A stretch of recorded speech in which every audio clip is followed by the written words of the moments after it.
And the National Legal and Policy Center is challenging Democrat hypocrisy during the Senate impeachment trial, saying Senate Majority Leader Chuck Schumer should be reprimanded for attempting to incite violence.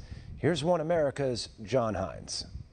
I know you are counsel with the National Legal and Policy Center, and the National Legal and Policy Center is speaking out about this sort of double standard with regard to what's going on with former President Trump in the U.S. Senate, this impeachment trial, saying acquit Trump or censure Schumer. Why censure Schumer? Why not impeach Schumer? Under the Senate rules, the worst thing that can happen for a senator is to censure him. And the National Legal Policy Center filed a Senate ethics complaint back last year in March when Schumer was on the steps of the Supreme Court exhorting a pro-abortion rally crowd that's all whipped up, and turned to the Supreme Court while they were sitting and adjudicating an abortion case and said to Gorsuch and Kamenar, "You will reap the whirlwind. If you don't rule our way, you won't know what hit you." And a year or so before that, dealing with the Kavanaugh hearings, you actually had the Supreme Court stormed. They were going up to the doors, trying to break in. The Supreme Court police was holding them back. This was a riot going on. And so that same kind of crowd was then fast forward when Schumer was there. So he's on the steps of the Supreme Court. Where was Trump? Over a mile away from the Capitol building. And what did he do? He told the people that were protesting to march peacefully.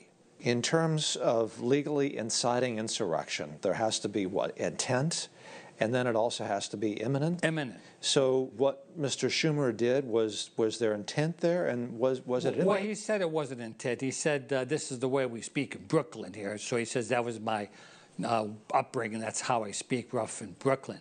Well, that's nonsense. But the point is, yeah, maybe Schumer did have his First Amendment right to do that. There wasn't an inciting a riot per se, because it may not have been imminent under the Brandenburg standards.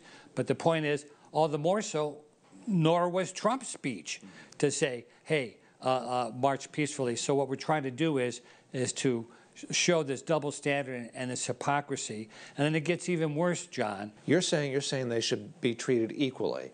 That's correct. It was not an incitement to insurrection in either case. It was very strong language, but not an incitement for insurrection, because it doesn't meet those standards of the intent and the imminence. Schumer is more so because he's actually on the steps of the building. Yeah. Right. And furthermore, he was subject and is still subject to being disciplined by the Senate Ethics Committee, because as a matter of Senate ethics, this is something that is not permissible. Basically, acquit Trump or censor Schumer. Exactly. I mean, you have other violent type remarks by Maxine Waters, by even Kamala Harris during the Black Lives Matter when the riots were going on, buildings were being burned, people were being shot and killed, officers as well. And you had them being the cheerleader for the Black Lives Movement. And yet, when Trump exercises his First Amendment rights and says to march peacefully, then they're saying, well, wait a minute, anything that resulted afterwards is his fault, even though, by the way, they were already breaching and breaking up into the Capitol building while he was still speaking. Right. Paul Kamenar, counsel with the National Legal and Policy Center. Thank you for joining us on One American News, sir. Thank you, John. Great to be here.